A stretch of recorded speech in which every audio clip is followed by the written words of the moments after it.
Assalamualaikum warahmatullahi wabarakatuh. Halo anak-anak semua. Hari ini kita akan belajar tema 6, subtema 3, pembelajaran ke-1 dengan muatan IPA dan bahasa Indonesia. Sebelum mulai belajar, kita berdoa terlebih dahulu ya. Berdoa dimulai.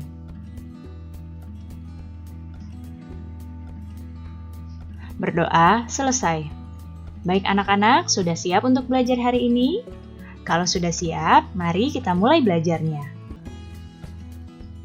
Nah, Ibu mau tanya, apakah kamu suka membaca? Membaca itu bisa menambah wawasanmu loh. Sekarang kita akan masuk pada muatan bahasa Indonesia. Dalam membaca, itu bisa menambah pengetahuan kita. Dari mana sumber informasi bacaan? Nah, sumber-sumber informasi bacaan ini bisa dari buku, kemudian bisa dari koran, bisa juga dari buku elektronik. Buku elektronik ini adalah buku yang tidak tercetak dan ada di internet. Ya, kemudian bisa juga dari majalah dan bisa juga dari ensiklopedia. Jadi, ini adalah sumber-sumber informasi bacaan yang dapat menambah pengetahuanmu. Pada setiap bacaan, itu pasti memuat informasi penting. Informasi penting dalam bacaan dapat ditentukan dengan kata kunci. Kemarin kita sudah pelajari ya. Kata kunci adalah kata-kata penting yang terdapat di dalam sebuah bacaan dan dapat digunakan untuk menentukan pokok pikiran di setiap paragraf di dalam bacaan tersebut. Informasi penting di dalam sebuah bacaan itu berkaitan dengan hal-hal berikut ini. Perhatikan, yang pertama, dalam sebuah bacaan itu biasanya ada objek yang dibicarakan. Ya, objek yang dibicarakan, kemudian berkaitan dengan orang yang ada di dalam bacaan, ini jika dibuat pertanyaan bisa menjadi siapa. Kemudian objek yang dibicarakan ini jika dibuat pertanyaan untuk menggali informasi penting bisa menggunakan kata tanya apa. Kemudian berkaitan dengan waktu. Jika dibuat pertanyaan di sini menggunakan kata tanya kapan.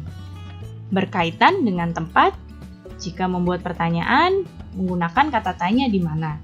Kemudian berkaitan dengan alasan, jika menggunakan pertanyaan untuk menggali informasi, maka menggunakan kata tanya mengapa. Dan berkaitan dengan uraian peristiwa. Jika kita akan membuat kalimat tanya, dari ini menggunakan kata tanya bagaimana. Pertama-tama kita akan membahas muatan IPA. Sekarang, lihatlah gambar yang ada di hadapan kalian. Ya, di sini ada seorang anak yang sedang membantu ibunya memasak. Pernahkah kamu membantu ibumu memasak? Wah, bagus sekali jika kamu suka membantu ibumu memasak. Nah, anak ini ketika sedang membantu ibunya memasak, dia berpikir, mengapa ibunya meminta dirinya mengaduk sayur dengan sendok sayur yang berbahan kayu? Nah, kita akan temukan jawabannya. Sekarang, perhatikan lagi.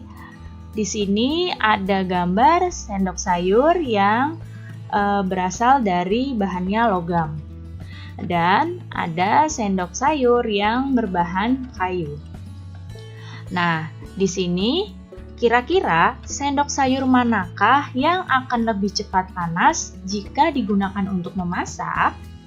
Coba, apakah sendok sayur yang dari logam atau sendok sayur yang berbahan kayu? Yang manakah yang akan lebih cepat panas? Ya, di sini sendok sayur yang akan cepat panas jika digunakan memasak adalah sendok sayur yang berbahan dasar logam.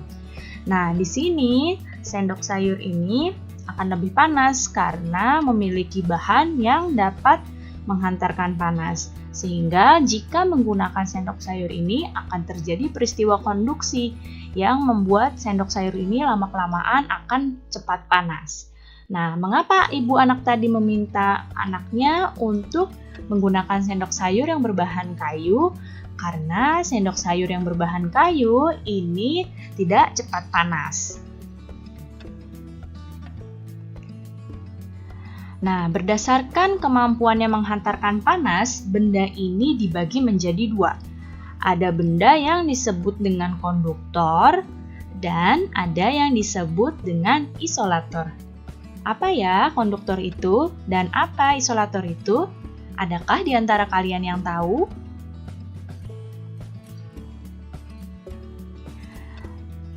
Konduktor. Nah, konduktor itu adalah benda yang dapat menghantarkan panas dengan baik. Nah, apa saja benda-benda konduktor itu? Benda-benda yang termasuk konduktor adalah benda-benda yang berbahan logam, seperti besi, baja, aluminium, tembaga, dan juga seng. Nah, apa contoh benda-benda konduktor?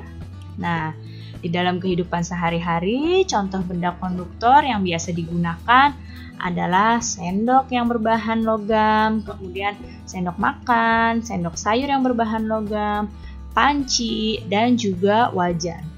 Benda-benda ini merupakan benda-benda konduktor, ya. Jadi benda-benda ini dapat menghantarkan panas dengan baik. Sekarang adalah isolator. Siapa yang tahu apa itu isolator? Ya, isolator adalah kebalikannya dari konduktor, yaitu isolator adalah benda yang tidak dapat menghantarkan panas. Ya, jadi benda isolator ini dapat menghambat panas. Ya, jadi tidak bisa menghantarkan panas. Apa saja benda-benda yang termasuk isolator? Yaitu benda-benda yang berbahan bukan logam, seperti karet, plastik, kayu, kain, ebonit, gabus, dan juga bambu. Nah, di dalam kehidupan sehari-hari, benda-benda yang termasuk isolator ini contohnya adalah centong dari kayu, kemudian ada bakul, sarung tangan untuk mengangkat sayur, kemudian ada lap dari kain.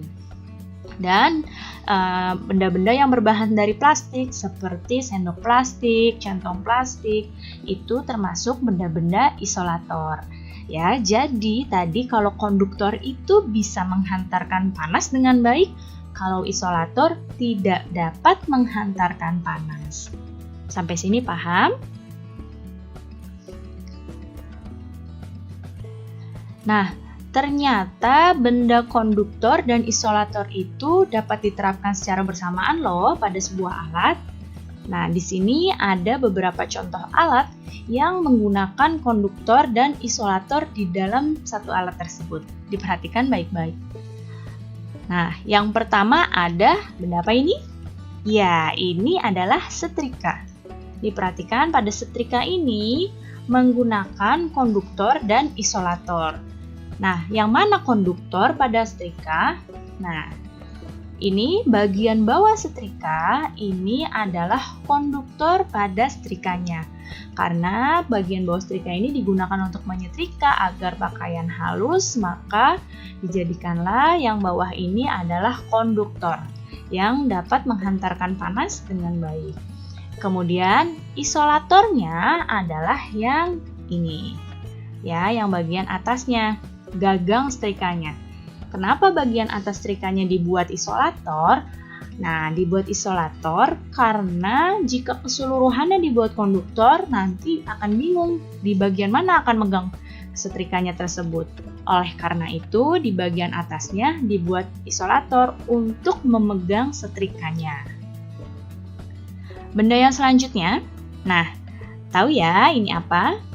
Ini adalah panci sayur. Nah, pada panci sayur juga menggunakan konduktor dan isolator di dalam satu benda ini. Yang mana konduktornya? Nah, ini yang bagian ini adalah konduktornya. Ya, yang ditunjuk panah ini adalah konduktornya. Di bagian ini dijadikan konduktor karena akan digunakan untuk memasak bagian ini. Jadi, agar makanannya cepat matang di bagian ini, maka dibuat jadi konduktor. Lalu, yang mana ya isolatornya? Ya, isolatornya di sini. Pada bagian tutup panci dan pada bagian gagang ini, gagang panci. Kenapa dibuat isolator? Supaya mudah untuk membuka tutup pancinya ketika panas dan mudah untuk mengangkat panci ketika panas. Jadi dibuatlah isolator seperti ini. Satu lagi di sini. Nah, ada yang tahu ini benda apa? Iya, ini adalah solder listrik. Nah, solder ini juga menggunakan konduktor dan isolator. Nah, konduktornya adalah yang ini, yang ditunjuk dengan panah ini. Perhatikan, jadi ini adalah konduktornya. Dan isolatornya adalah ini, yang bagian berwarna merah ini. Ini adalah isolatornya. Kenapa tidak dibuat konduktor semua? Nanti akan bingung pegangnya di bagian mana. Sehingga di bagian separuhnya sini dibuat isolator agar soldernya ini mudah dipegang. Nah, sampai sini paham anak-anak? Jadi banyak ya benda-benda di sekitar kita yang menggunakan konduktor dan isolator secara bersamaan. Baik anak-anak, cukup sekian ya penjelasan Ibu kali ini. Mudah-mudahan kalian paham dan mengerti. Terima kasih anak-anak semua. Sampai jumpa lagi. Wassalamualaikum warahmatullahi wabarakatuh.